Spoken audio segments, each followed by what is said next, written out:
Welcome to the Harvesting Wisdom podcast. Together we explore the vast landscapes of life, delving into the rich soil of experiences, sowing the seeds of curiosity, and harvesting the profound wisdom that each episode unfolds.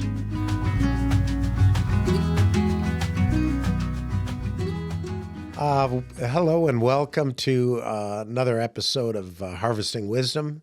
I'm your host, Mike McMahon, and today I have a good friend and a guy who most of the time has a lot of wisdom, Tyler Francis.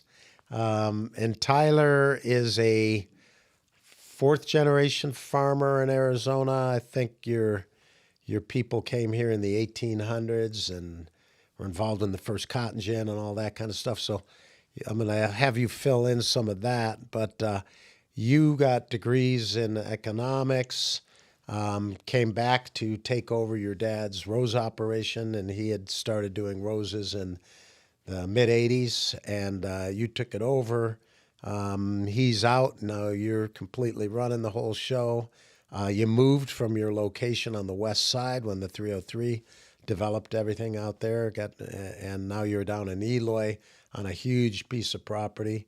There's no reason for note cards. You've got that's it. You've got all the information. I already know it in my head. Exactly. So, 1987. But I'm going to have, there you go. So you tell me where I'm off on any of this stuff, but like any industry, it's tough, right? And especially with farming, there's a lot of pressure for farmers to commoditize. You have to make money. If you don't make money, nothing good happens, right? But you also are pretty involved with doing a lot of demonstration and research and development.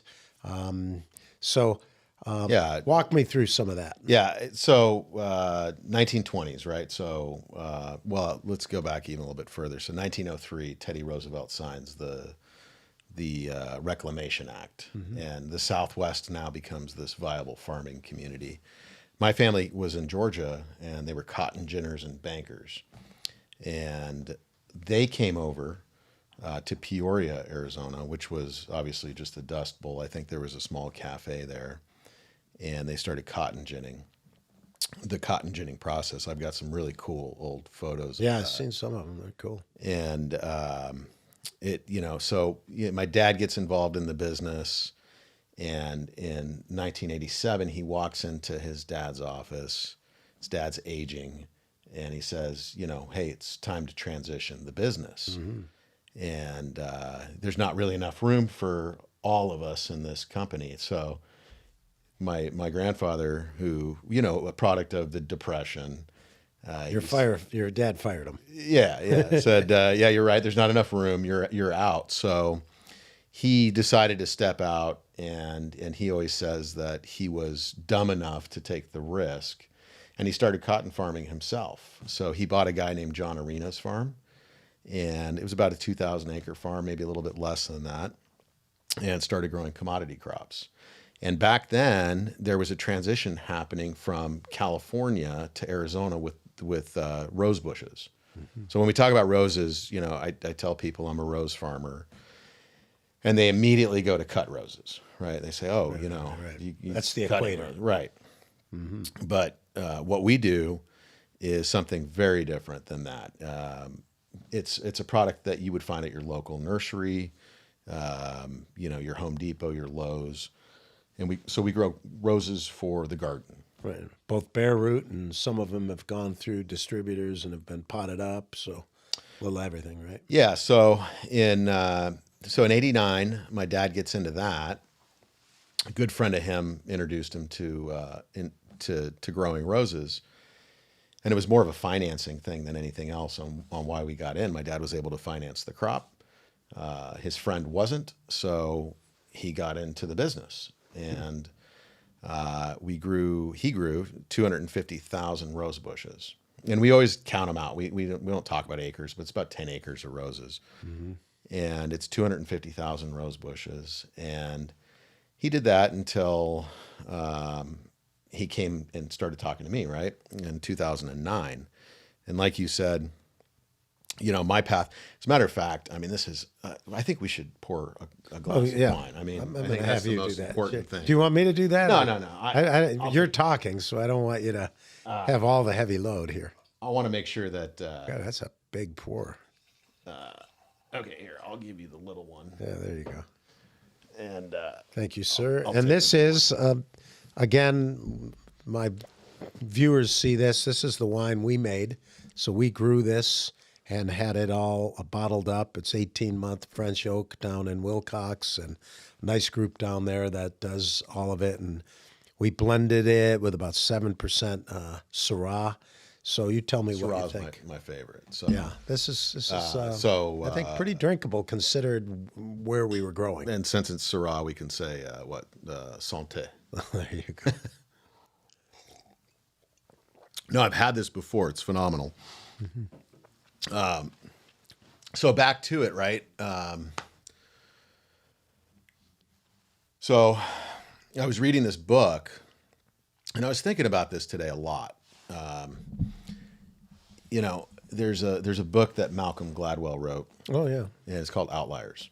got it. Well, And read everybody's all of his books. Yeah, Yeah, everybody's read this book, Blink and and The Tipping Point, and right, all of them. And Outliers was an interesting book, and I found it very interesting because, Bill Gates was successful because he had a computer program, the ability to program computers at the university next to him, right? So the kid, the little Bill Gates would go over there and program, and obviously, there's other He had access to resources. access to resources. So it's a situational success, right? If Bill Gates grew up in the Bahamas with no computers, probably wouldn't be Bill Gates today. Well, that's the way the world is. It is. It's But everybody asks, what's the secret of success? And I mean, part of it, and my French breeder will tell me the secret of success, it's not like that. He says the stars aligned because we pushed them together, right. right? So there's a function of luck, and there's a function of persistence, passion, and I skill. liken it to positioning. You position yourself, Correctly. and a lot of people who are unsuccessful quit on themselves. They don't go to school. They don't finish school. And they start a business, and the business is hard, and they don't stay and stick through the hard stuff. But they're also not looking at kind of the big picture for putting themselves into a place where ultimately, when the market's right, they Yeah. can take advantage of it, right? And my situation's really no different than that. And the reason I bring that book up was because it was situational for me. So, I went to U of A and then got an advanced degree in economics from SMU. Had a stint as a consultant, worked in finance for a while, then it came back to the farm in 2009. Well, at that time, there's this massive rose company, right, called Jackson and Perkins. Oh, yeah. Every grandmother in the world knows who Jackson and Perkins is. It's like Harry and David, right? Right. So Jackson and Perkins files for bankruptcy. Crazy. And, a year later, this company called Weeks Roses files for bankruptcy. And it happened to be that these two rose companies were the only two rose companies that were breeding roses, so bringing new products. I didn't know Weeks had also gone through bankruptcy. Yeah, They're still around, aren't they? They are. So yeah, we looked at buying them. So they went into bankruptcy. They had a sizable amount of assets that were valuable, so they got purchased. But the interesting thing was at the time. So I'm a rose grower at the time, and these two breeding houses basically go down. So, when you look at anything in industry, right? Like everybody's selling something. Right. So, people look at us and they're like, well, you're in the green goods market. And I say, no, we're not, we're a consumer product. Right. Mm-hmm. And, for the years that I was growing Like you're a roses, manufacturer. yeah, I mean, we basically are, we're a widget manufacturer. Yeah, yeah. But the years that I'm growing roses, I was an order taker. So I'd have buyers come in and they'd say, give me 100,000 X, 100,000, Z, et cetera, et cetera. And the next year they'd come in and they'd say, give me 100,000 X, 100,000, Z, and Repeat orders. repeat. And Worked then they well would for them. complain. They would say, the rose market's dying. The rose market's dying. And what I'd tell them is, actually, I wouldn't tell them anything. I just sit back and I'm thinking in the back of my head, you guys have the iPhone 1. The iPhone 10 has already been released, but you want more money for the iPhone 1, right? Like it's the stupidest business model I've ever heard of. There was no new innovation in the industry. So I happened to know the breeder at Jackson and Perkins.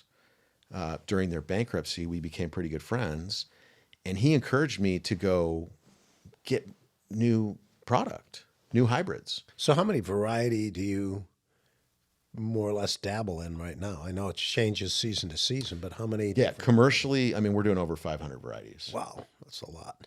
And we look at about, this year, we're going to be looking at 1,000 new varieties to bring onto the market. My God. And you said your dad had started on 10 acres plus, Yeah. growing 250,000 roses at the time.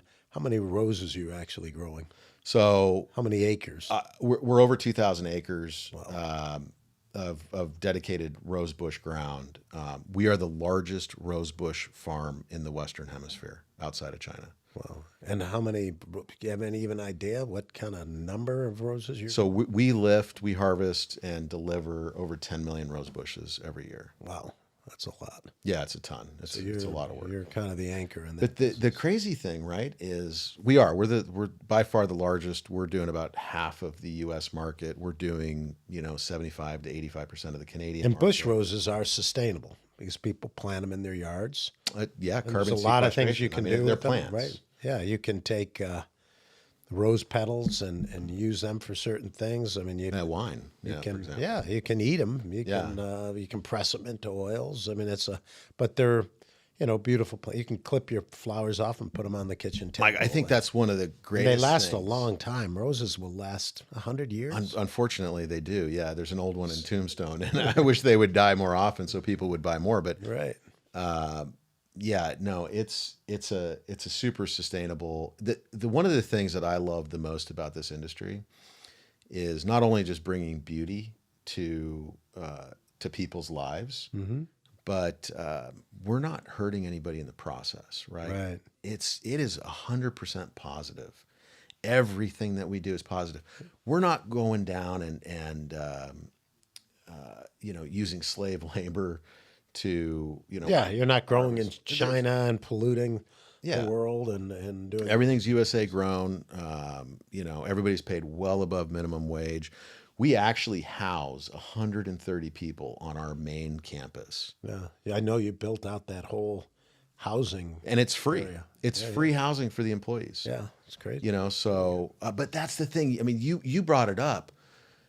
That's why I did what I did, and we kind of skipped over it. But I went over to Europe and partnered up with all these breeders, and I said, "Hey guys, I'm not going to breed roses, so there's no adverse selection problem. I'm going to market your stuff, and I'm going to take it and I'm going to sell a ton of it." And that's exactly what we did. But it differentiated me, right? So, and I look around me, and you got a cotton farmer over here, alfalfa farmer over here, and they're all price takers, right? Right. They don't have any competitive advantage. You don't know They're in a commodity game straight up. straight up, and And this is a bad year for cotton. and so This is a real bad year for cotton. and being an economics guy, commodities are actually defined as something called normal profits, and normal profit is zero. Yeah. Some days you make, you might make 100,000 one year, you're going to lose 100,000 the next year, but at the end of the day, it's always zero. Yeah. In the long run. Right. So, but that's because of this race to the bottom, right? And it was happening with the roses. People didn't want to innovate. They didn't want to bring new product to market.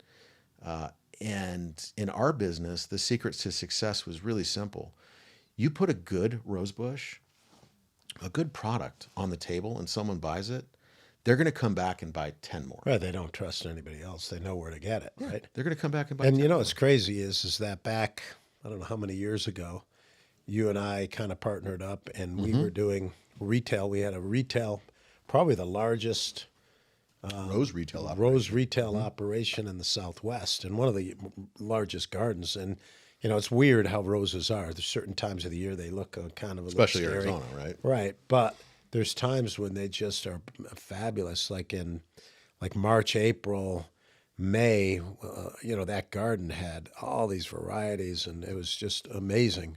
But one of the things I was going to ask about, and because a lot of viewers don't know roses that well, I'm a landscaper, and we haven't had that much spec. These last few years, we have. We've had Toll Brothers built a fabulous project over on the west side, Yeah, spec roses. Prasada, and Yeah. they spec'd thousands of roses, and it's been great because they still are doing well. It's those first few years are tough to establish, but it's also a process. You have to know how to maintain them, and we've created a rose blend, which is the most difficult, expensive blend of we got Soil blend. 27. Yes, we have 27 different soil blends right now. Yeah. That one was the hardest one, but boy, it has mycorrhizae, it has 9 micronutrients, it has compost, vermicompost, it has just a variety. Yeah, I looked at the granules. labels. Yeah, Yeah, zinc, molybdenum, oh man, the and whole then it nine has yards. the Yeah. 831 granulars and that kind of granules, and so we mix some up, and we're going to still tweak with the way we're mixing it. I think we can continue to get a little better than that because some of the stuff was tricky. When you're doing the micronutrients and then you all of a sudden zinc goes in, the whole thing kind of clouds Right. up on you. So Right. it's like we're learning the protocol or the processes for that. But we took a pallet of the stuff out and did a section of fertilizing. And this time of the year, everything's kind of ugly and dormant. We went from a hot summer to, right into the winter, which roses Right. are dormant, right? And so we took a big section that we've, put this stuff on. And then the other areas we did nothing to, and they still look like dead little sticks out there. And the ones we put the mix on, they leafed out, they flowered out, they're looking amazing. So we know that it works. I mean, that's Well, part of and the here's the process. thing too is that you see people doing compost in their backyard, right? So they take food waste and but what you guys are doing is you're a different reusing level. product. It's reusable, it's renewable, Right. and Everything is organic. and yeah, Everything it's is great for the roses. sustainably mined, or we're producing, Yeah, exactly. manufacturing the composts ourselves, that kind of thing. And that's the thing though is that you're staying in that life cycle, right? Right. You're not The going ecosystem. Yeah, you're not going outside that and hurting anybody, right? But I learned about roses not through 40 years of landscaping. I learned about it when you and I got started with it. Right. And I was like blown away at how sophisticated. So there's a lot of, we had the U.S. Rose Growers Association there, and there's a bunch of different people. And we had people contacting us from all over the world. Hey, do you have this rose? Can you get this? I'd be like, well, right now it's dormant. No, I don't want to send it. We don't care. Right. Get it to us. Yeah. It's like we don't even care if it comes dead. It's worth the risk, and the packaging and everything else. So it was kind of crazy. But real rose people it's like a cult almost. It's not a cult, but it's a lifestyle. It's like if you were a sailor or you were a golfer this is a big, big thing. Yeah, it is because the thing is and I think a lot of people experience this during COVID is gardening's really good for you. Oh, yeah. It is. We call it ecotherapy. It really is. And you talk about people want to go hiking and they do all this other stuff, and that's because you got to connect with the life around you, right? Right. And this earth system that we have. And we get so stuck, I mean, driving in here today, we live in this concrete paradise, right? Right. And people show up to their jobs and they go to their offices and they're looking at a computer screen all day, and then they go home and then they're looking at a screen all day, and it messes with you because you're Sure. not connected to truly your So environment. you have the ability to create your own environment. What I call foodscapes instead of landscape allows us to plant fruits and vegetables and trees And that the are thing that you exactly can use. But the thing about it though is I think during COVID is that people not they got to experience it because they're forced to be home, right? Right. But it's so rewarding. Right. Going out and cutting your own rose and bringing it inside for dinner. cutting up your own squash or your own zucchini or your broccoli or whatever you Well, and grew. within 24 hours, most of the nutrient in any kind of vegetable is gone. So Yeah, no matter and it's what fresh. restaurant, Yeah, it no matter tastes where you're good. getting your food, it's not as fresh as if you grew it on your own. Exactly. But what I found was how much information there was on roses. So you know me, I'm Yeah, gonna yeah. You start overthink it. researching. I gotta Yeah. research everything. So I read every book I could find on it, and it started with those foundation roses.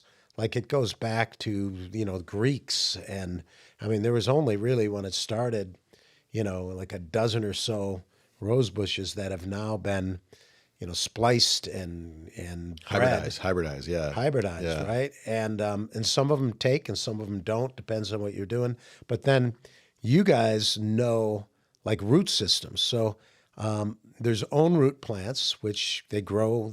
It's their own plant, from start to finish, and those roots are part of that plant, which are cool in a lot of ways. But in some ways, some of those roots aren't really It's ideal vigorous or better, good for a foundation. particular soil Right, type, right? right. Or for the Southwest or whatever.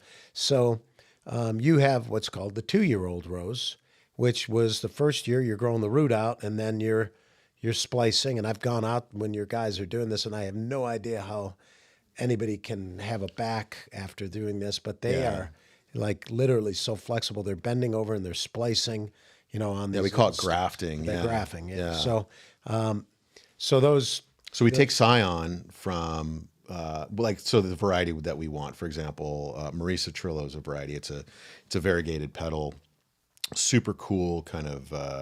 It's a striped rose basically, and you go in and you take an eye, so scion, from the budwood, and you actually you stitch it onto the understock or the rootstock, as you were saying, and then we tape it up, and then we grow that out, and then that becomes the rose bush. The plant, Yeah, yeah. it's really It takes 2 interesting. years to grow. I mean, that's Yeah. and the average person going to a Home Quality, Depot, yeah. they can't tell the difference between one. I mean, you can tell if you know what the you're looking grafting at. looks for, but Yeah. the reality is, it's taken you 2 years to grow. Right. What you could see a rose in two roses next to each other in containers. Yeah, let me blow your mind right now. So the because of the growing process, like we're at a very interesting time. We're in December. We are lifting, we're planting, and we're actually getting the crop for next year ready. So we're managing at this point. If we're harvesting 10 million a year, we're actually managing 30 million rose bushes right now. Right, because you got this year, next year. And then we're planting for 2 years from now. Right. It's crazy. It's a It's a huge operation. Yeah, it sure is. And then I found out about, how they categorize these roses, right? You have Yeah. some that have like fragrance, like real powerful fragrance, and some that don't. And you have, on top of it, there's all these different types. So we had those miniature roses. And I can't even remember all the different names, but you had the small ones. Then you have the ones that have multiple blooms, on a bush, right? And so it's And that's the thing though, Mike, is that you can get you could get as deep as you want, and the amount of information that you can go into with roses is phenomenal. And it's exciting. It's Sure. if you look into the breeders, you got rose vines, you got rose trees, Yeah, you got ramblers, rose- climbers, it's just- all So this you have a stuff. full landscape, which is so it's one of the landscapes I support. I like foodscape, and I like native to wherever your biome is. Sure, right? Here sure. we like Yeah, native endemic because plant, native yeah. can handle our soils. It's part of our ecosystem, and so you can learn how to sustainably plant that and re-veg that. And reality is you can wean it off water and that kind of thing, and it can make it. Both trees, cactus, even euphorbias, although they're not technically native to our desert here. But then you have roses also, which are great to promote. They need a little bit more maintenance from a standpoint of you have to fertilize them on a regular basis, and you do have to cut them back. You cut them back once a year. Yeah, to have a better plant. But a lot of trees or bushes we do, when we install. Everything needs a haircut. It does, but and then a lot of maintenance companies never do that haircut. They don't understand because they don't understand the basics of the agronomy of what they need to do. So but yeah, that what was it called? The big one, the most typical rose is that a hybrid tea? What is that? Yeah, so they call it a hybrid tea. Right. The categories, which I don't like because the way that I like to look at it is a rose by function, and not to get too deep into the nuances of it, but we've been hybridizing roses for so long that we've crossed climbers with shrubs, with floribundas, with hybrid teas. Floribundas is the multiple blooming one. Yeah, it's kind More of like a quicker cycles cycle. Is a that little bit faster. They say about every so? 45 It looks like it days. has more. Yeah, and that's the flowers other on it. interesting thing about roses too is that it's the only plant that actually blooms in the spring, in the summer, and in the fall. Right, right. It's it's then winter's the it's- only time it turns off. It's dormant a lot of times too, so you need to know, how to take care of it, how to water it, how to prune it, but once you get in that mode and you understand it, they're super easy because once they're older, it's a hard thing to destroy. Yeah, it's really easy, and that's why we have all this R&D, and quite frankly, roses are super resilient plants. People think of them as finicky, Right. but it's the issue that the reason people think of them as finicky is because we were selling roses that were bred in the 50s, right? Mm-hmm. So until we came around and just we completely changed the whole landscape of the rose industry by offering new varieties. I mean, it's not very novel or mind blowing concept, but we're offering new varieties. And if you look at the world is there's producers, there's consumers, and there's fungus, right? So the producers are like grass, right? The consumers are like cows, right? They and so the consumers eat the producers, but the fungus, Part of food web. the fungus eats both, right? Because Right. the Mother Nature has to break down everything. Right. So if you have a rose from the 50s, well, Mother Nature's already figured out a way to break it down because that's its job, right? So it's like the antibiotic game. We got to stay up and keep Sure. going forward. And so people thought of roses as super finicky, and that's what we're actually trying to do through our R&D. We have 13 different trial sites across the United States. Our main trial site is in Texas in like a swamp, right, next to a forest, and it's 100 degrees, 100% humidity. Well, that's great because you got natural biome right there. Oh yeah, and So once you figure it out, you figure it out. and if it works there, I mean, it pretty much works everywhere. And so that was my point earlier is that you can get really deep into like the nuances of all this, of the roses, but then we're making it super easy. It's rose by function.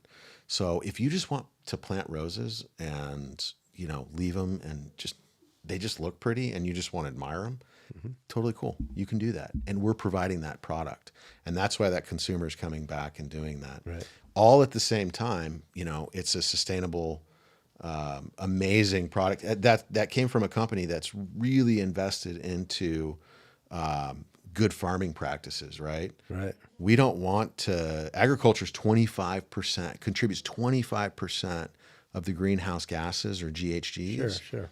to the world, and so how do you do that? How do you minimize that, right? So we have to minimize tillage. We have to have different cover crops. So you grow a lot of other crops. We have to, basically yeah. legumes to affix nitrogen to put back into the soil what you're taking out. Yeah, and you can't grow roses over roses over roses, and so Right. we have to put in, and we want to have the best cover crops possible because that provides the best roses possible. I mean, roses are the most expensive agricultural crop in the country. So for me to grow, a legume crop, for example, as a cover crop for roses, it might cost me a couple $1,000s an acre, but that's okay because it's Sustainability. yeah, and it's providing me a better quality product, and it gives me a competitive advantage, so I'm not racing to the bottom again. And it's this concept of holism that we've talked about, you and I talked about before. because agriculture has gotten into commodities, and industrial commercial agriculture got very commodity driven. And what's interesting is how policymakers are not always looking out for the U.S.'s best interests, right? So we have an industry, the cotton industry, that's really having a hard time surviving. Yeah. And cotton gins closing everywhere. If cotton farmers having a hard time, but that's just one of our commodities, right? But Well, and they're forced to double crop now too because of the water restrictions. And yeah, so so it's a bad deal. it's a really difficult thing. But when we're looking at holistically what has to go on, it's the same for any plant. If you want to have plants, you got microbiology, in the soil, right? So one big part of it is bacteria. Another is Composting. actinosomites, but Yeah. which is just another form of bacteria with a tail, I guess. Then you get with your fungus. So you got mycelium running. Now, Right. you might put in a rose bush and you have it in your back patio. It's covered in concrete, getting sweltered by the sun, and you don't water the thing very often. There's no other crops there to shade it or whatever. And yet you want to blame it, maybe the condition or whatever on that actual plant. And no matter what that plant is, it's the same thing. So we're seeing that in crop production, in grasses, and everything that's out there is this whole concept of sustainable. It's And it's beyond more than sustainable. it's beyond sustainability. It's sustainable for high intensity, right? So we know now. This last year, we went to 8 billion people. In 2050, they're talking 9.2 billion people, and they say the Green Revolution, which has had bad side effects, right? You're using Sure. chemicals, you're overwatering, you're doing all kinds of things. But the reality is, it allowed for about 2.2 billion people to eat, To not starve to death. not starve to death. And we were at a crisis point when Burlong and all of those people at that time created this method. But even then, at that time, they knew this wasn't long-term sustainable. We just haven't made a shift where we could have kind of a hybrid, where yes, we need industry. Yes, we still need equipment. Yes, we need fertilizers, even synthetic fertilizers during a crop cycle. But at the same time, you have to steward the actual soil and the dirt. The hard part is, and we've talked about it before, and we're going to jump into SRP in a second. But the hard thing really is, it's because we live in a society which is all instant information, right? And it's like, all you're catching is some filter that's putting information out there. So we think, oh, environmentalists is a great thing. Well, if you go hardcore in one direction or another, you have unintended consequences, right? So reality is that agriculture has to move, and it has been moving to a large degree in directions that are sustainable for the planet. But in a short run, a farmer has to make money. And when we're in Africa and we're trying to look at protecting the bush, I can tell people who live in the bush who are not eating, not feeding their family all day long, hey, don't go out and shoot that animal over there, and don't try to grow corn. And I can say it all day long, but the choice You got to eat. they got to eat. So the policy is really critically important, and a lot of times we have bad public policy, and across the board. Mike, I mean, and it's easy to say, and I say it with just because I'm very involved politically. Obviously, I mean, with my involvement with the Salt River Project, Right. but also I'm involved politically on a state and on a federal level. And I can tell you right now that our federal government is broken. It is completely broken. There has immigration. But there has been mission creep with the federal government, and I don't know when it started, but there has been mission creep, and what I mean by that is that, I go back to economics, right? I have a foundation that's the only thing that I can lean on, right? But the federal government and state government in general, is there to fix broken markets, right? So we live in a capitalist society, agree with it or not, doesn't really matter. But when the market is broken, that's when federal government is supposed to come in and almost be the mediator, right? And so if you look at farming, for example, the market is broken in farming. You're forcing farmers to double crop. You're forcing farmers to purchase synthetic fertilizers from pretty much one producer. Sure. It's the oil companies that control the game. All the meanwhile, they're throwing away a bunch of chicken shit at Hickman eggs, right? And you're sitting here going, well, why are we not connecting all of this? Sure. And that's where the federal government could come in and be like, but the USDA is so focused on, relief programs, and they've lost, the NRCS, the EQUIP programs. They're basically a checkbook, and they're acting as guards against a checkbook. Trying to save the system is all they care about. Trying to make sure that there's not fraud. I mean, quite frankly, but you're sitting here going like, you wouldn't need those checkbooks. You wouldn't need to have EQUIP programs if the whole system worked, right? Right. If you connected the chicken farmers, to the local. Well, the scientific process broke things down into its individual elements, and it doesn't take into account the holistic issue.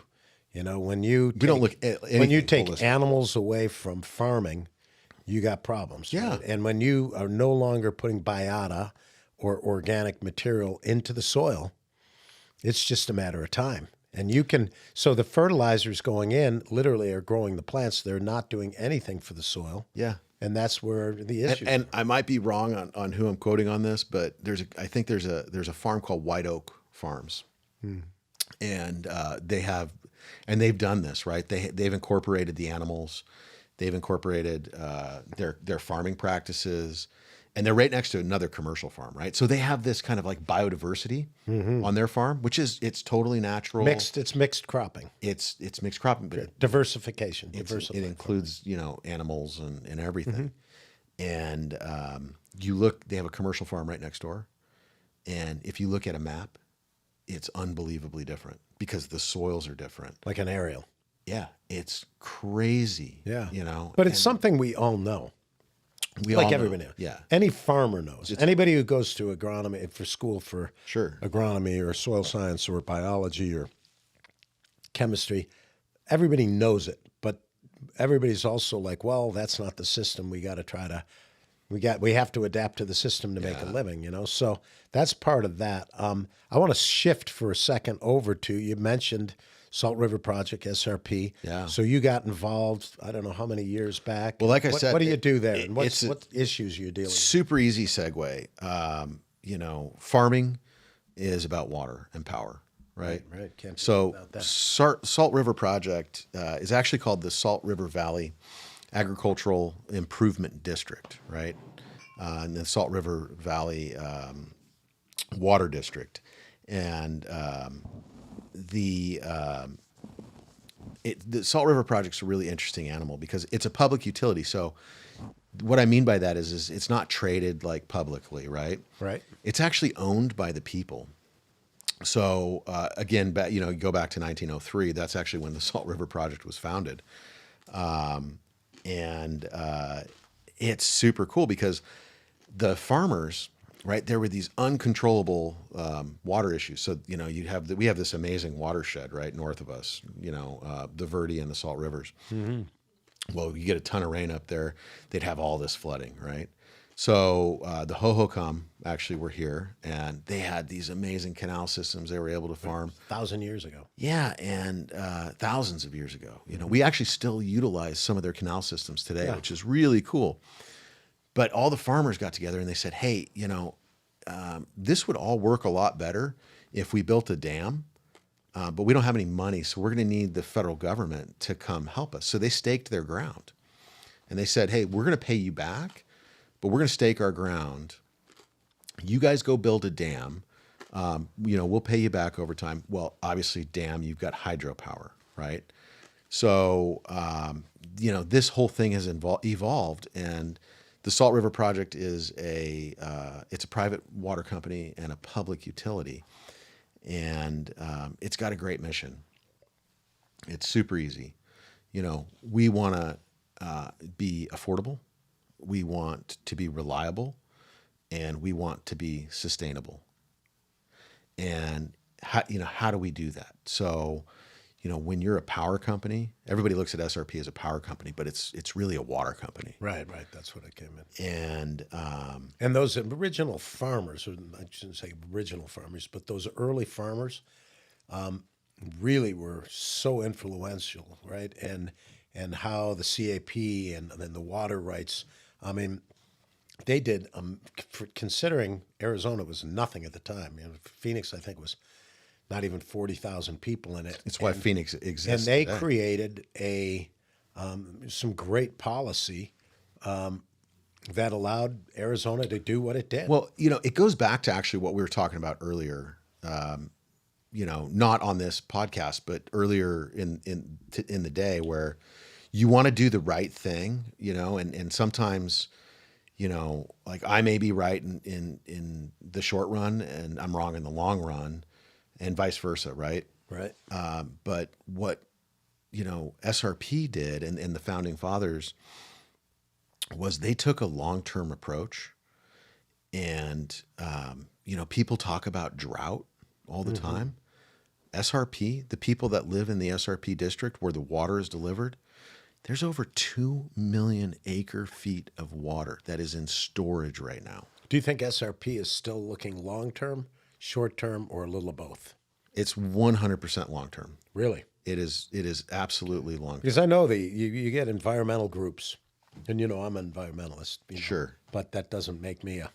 Well, You know, so let me answer, because it's a very nuanced question. So SRP, the entity and the people that run it, are looking long term. They are looking at the next 100 years.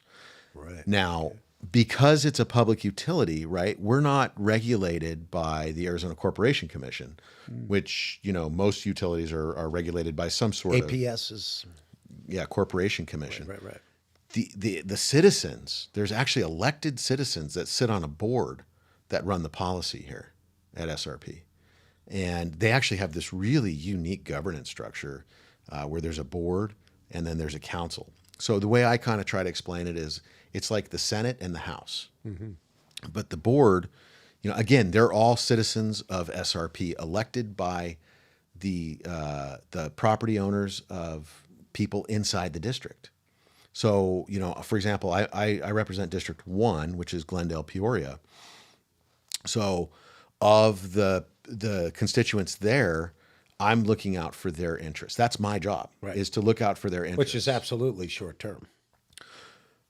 The Well, it's both, right? It's both. I'm looking out for their interests in the long run. So, like, for example, Glendale, Peoria, do we want to have affordable power?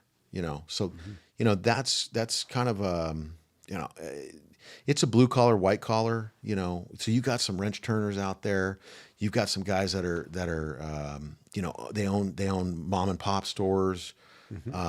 You've got some guys that own warehouses and stuff like that. But, a majority, look at Glendale. I mean, Glendale's, you don't have a lot of mansions running around in Glendale. You got a lot of little 1 acre ranchettes and stuff like that. So very good, successful, hardworking people. Right. Their power bill goes up by 25%. It hurts them. Yeah, absolutely. Right. So they can't get water delivered, it really hurts them. Yeah, they can't survive. So, what I'm looking out for is the balanced approach, right? So how do we balance, let's say, Paradise Valley is not in the SRP, but like, let's say the Glendale and the Paradise Valley, and it like comes to the solar question. And everybody asks me all the time, we have all the sun, why don't we have solar panels everywhere? Well, I actually looked because I live in APS. And I could put solar panels on. And SRP is actually not really that friendly with regards to rooftop solar.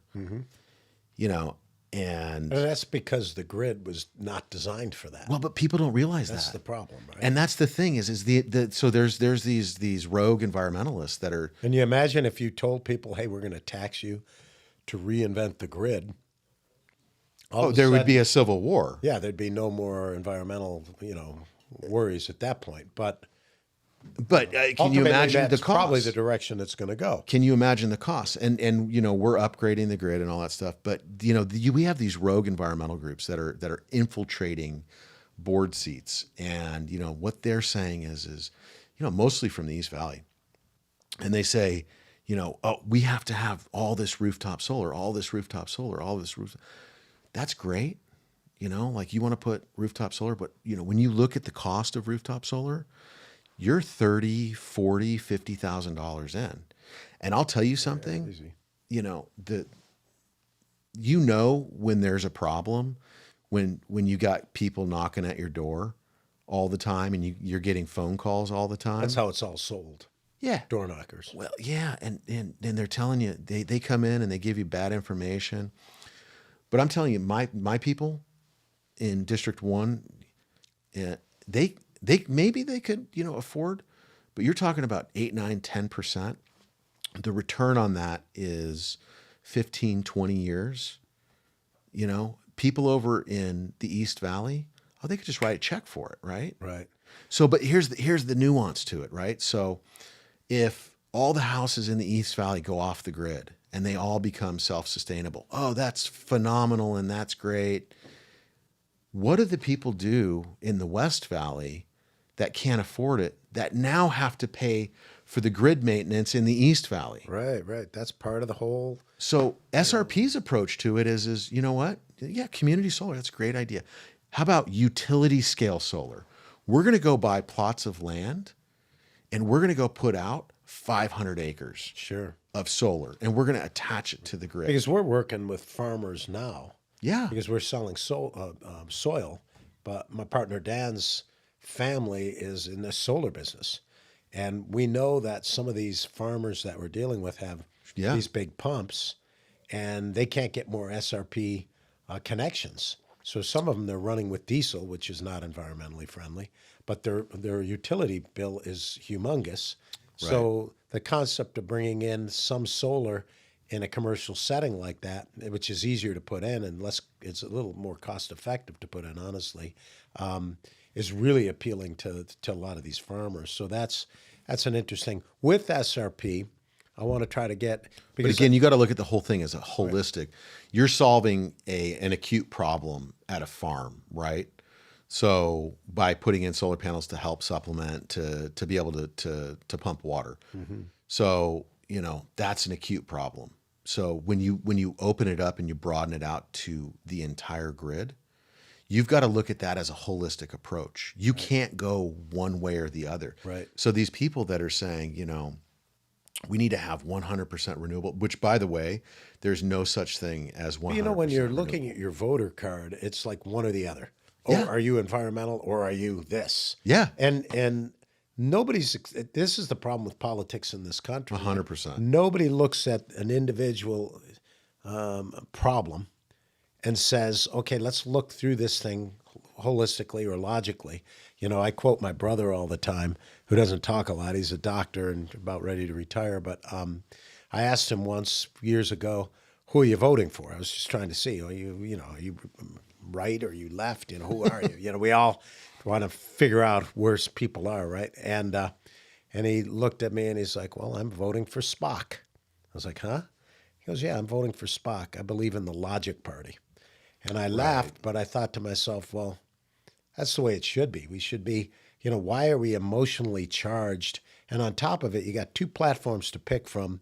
That those platforms are dealing with immigration and abortion and drought and environmental issues. And these are not even connected. No, those are distractions. So why would I? Yeah, it's exactly what it is. And it's politicians just trying to get reelected, Right. who are they don't know how to and they have get a real sound bites, and everything is a sound bite. But or a because you and I I'm trying to today, and we'll try to wrap up relatively soon, is We could be here for hours. yes. What I'm trying to get, though, is an idea of your infrastructure, right? So Tyler Francis Roses, and I don't even know if you call it Tyler Francis Roses now. It used to be Francis Roses. I don't know if you named it. It's Michael Francis Roses. still That's Michael. my dad. Right, So but he's gone and he's out of it.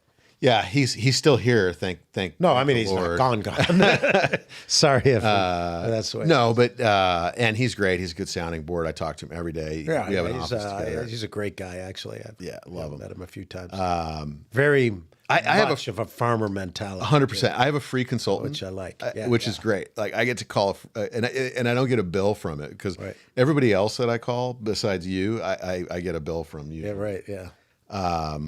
No, but it's Michael Francis Roses, and then we operate under Francis Roses, but this we don't is have just- a retail. though you're fourth generation farmer and you've grown everything under the sun, and you still are growing different things because you have to grow other things. Yeah. When you're growing legumes and cover crops, it means you're doing sustainable agriculture. You know, you're minimizing tillage.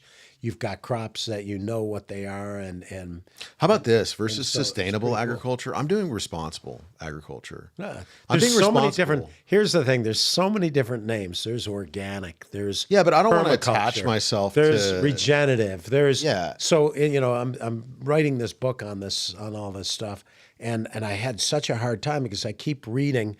One of them's out there now that the FAO with the UN came up with, that is sustainable intensive farming, because they understand you have to have intensive farming, but their concept is to use kind of this hybrid, which is genius, of tending to the soil with biota and with organic material, but you still have to grow a crop and make money because you have to feed people. Yeah. So how do you do that? And part of it is crop rotation, but bringing in correct crop types, bringing in legumes so that you can affix nitrogen, that kind of thing.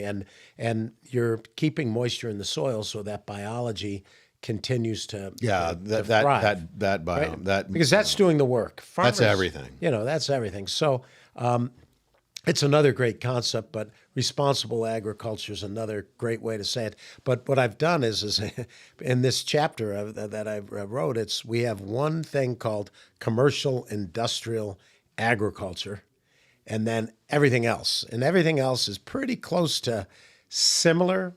It's not quite similar, right? Obviously, organic really is a USDA term, right? It's a specific term. Then sustainable has one thing. Permaculture is another thing. Organic is another. Regenerative is another. They're all slightly different. But what it is it's either commercial industrial versus all the others. And we do know that commercial industrial is how people have been able to eat. It kept starvation from happening. But now we're seeing the downside of this happening over the last almost 100 years. And so now the concept is how do we go back to a kind of a hybrid, but also how do we get government officials to change policy in order to allow farmers to survive to do that, because it is a tough decision. Yeah, because if I go all the way left, and I'm you'd not be out of speaking, business and in a year. I'm not speaking politically, but if I go all the way left, and the guy is over here is Your doing competitor. the intensive, I'll be out. He's taking you over. I'm done. Right, right. So there's no level playing field, and again, this is why the government itself, is broken in a sense. So with SRP, I want to get you back on with we need a to talk. couple of people at SRP. One Love is to do your that. community people, because we have the nonprofit Urban Farming Education, which we're basically doing STEM gardens in schools, and we do shelters, and it's really a great community approach. And SRP really is. We give. this is millions what of dollars a SRP year back does. to the community. But It's this is- community-based Yeah, organization. but you can go to communities and help businesses make bicycles or grow, make loaves of bread or whatever. What we're doing is very much in line with the main tenets of SRP. So I think I definitely want to put a little pressure on that person that we bring in. The other one, though, is I'm curious to talk to, because you guys have scientists at SRP. You've got people who are straight up, they know water. And I've read some of those reports, and it's like, wow, what the heck? How are they, thinking about watershed and the 100-year this and that kind of thing. So I'd love to talk to them, because that's truly people, and I think people in the audience don't understand there are people who've dedicated their lives to making this all work, right? Now, they may not have the government behind them, or public support, or social media might be sabotaging them, but the reality is that it has to take place. And so I'd love to bring those people onto the show. One thing we also didn't get to, so we have your whole infrastructure, which is quite complex. Starting with family farming, and then you taking over the rose business, and now you're doing massive quantity, probably the largest on the planet, doing bush roses. But I know you're a little premature for this, but you have a business operation that you've got a lot of different partners with, breeders in Europe, and Well, you've got and I'll give you the concept, and it's really simple. Is that in there's something, again, I always kind of go back to economics. There's something called zero sum. Zero sum means that I win, you lose, so it's 1-0, right? which is not the case in the world, right? And then there's the other concept, which is all boats rise with the tide. Right. So if you look at the value chain of roses, it starts at the breeder, right? But then there's the grower, right? And then there's the retailer, right? And then there's the consumer, right? How do you tie that value chain together so that everybody wins throughout the value chain? I'm not trying to beat up the breeder, Including for less this royalties. consumer. Absolutely, the consumer. The consumer's on top of that chain. Right. If the consumer doesn't win, nobody wins. Right? And there's two types of roses. There's bush, and then there's long stem. Yeah, cut you roses. have cut roses, you call them, right? Yeah. And so you're looking at partnering up with Yeah, I've been spending Colombian. I've been spending a lot of time in Colombia. Yeah. So you travel. That's the crazy thing. You're a farmer in Arizona, and you travel the world Yeah, almost as much as me. Of course, I have more fun than you, but you have a lot more fun. Yeah. No. When I go to Colombia, it's all work, but I was recently in Colombia. A couple weeks ago, I was in London and Birmingham. I spend pretty much all summer traveling through Western Europe. We've had some stints in South Africa, Ecuador. So yeah, we're all over the world, and that's the cool thing about roses is that there's always a rose person. I've got friends everywhere, right? Yeah. You want to go to Malawi? I got a rose guy in Malawi. You don't right? have a rose guy in Malawi. No, there are. Maybe if there's one place on the planet. there's no Ethiopia, right? There's rose guys in Ethiopia. I was in Ethiopia this last summer. Yeah, so there's rose guys there. Even the Middle East, right? Kunming, China, right?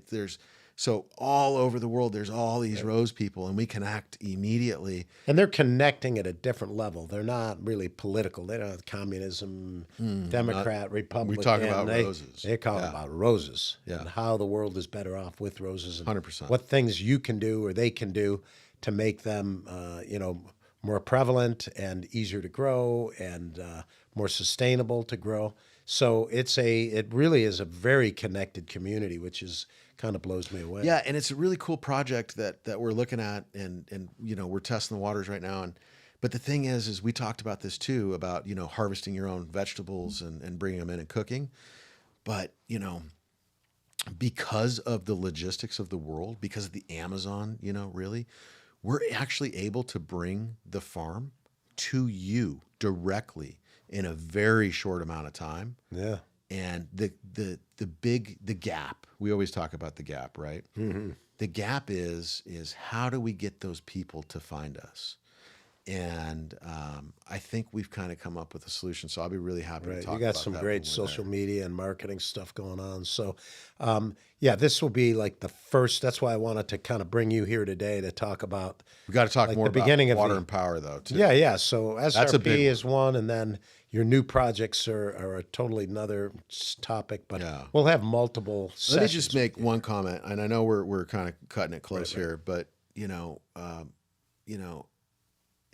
we look at our bodies, right, holistically. Mm-hmm. So sometimes you can have a calf cramp, and it's actually because of a muscle in your back or something, right? Travels through the whole body. We look at like cholesterol. We look at blood pressure and sugar. everything, right? We don't just say, Heart. we don't just say, oh, he's got a heart problem because, so let's just look at the heart. We're looking at everything. Well, we do actually break it down, and there are specialists that do that, but you have to look at it. You have to look at holistic. You have to look at the whole body, Right. right? So it could be something else. And I think what my goal is at SRP is, and in farming, and that's why I said responsible farming, and in selling products, is really to just be, as in the middle, and as responsible as you possibly can. Right. And to really just to elevate everybody in the process. Yeah, and I think for me, the concept politically is the same way. You have Middle, to. what happened to the middle class, and what happened to people who are not a zealot to the left or to the right, that are people who just want the right thing to be done, right? So, Yeah. But anyway, I want to wrap it up. My guest today, Tyler Francis with Michael Francis Rose, which is maybe time for a name change. I don't. DBA Francis Rose. There you go. You wouldn't find us anyways. But appreciate you coming here today. Looking forward to your talks with about SRP and some of the specific mission of SRP, and also with the new venture that you have, which is just enormous and it's worldwide. So it's going to be cool to see. So appreciate your time today, and look forward to the next meeting. All right, brother. All right. Cheers. And oh, by the way, I have we always give our guests a little parting gift. It's Perfect. a bottle of that wine so you can continue through dinner. Oh, that's even better. Yeah, because I was going to take the decanter home. So Oh, no. now I don't. That have has do to that. stay here. So- All right, brother. Okay. Appreciate it. Thank you. Thank you for joining the Harvesting Wisdom podcast. Click subscribe and like for ongoing insightful conversations. Explore our webpage for show notes and additional resources. Visit our guests' webpage for deeper insights. Your engagement is the foundation of our journey, and until next time, keep pursuing wisdom.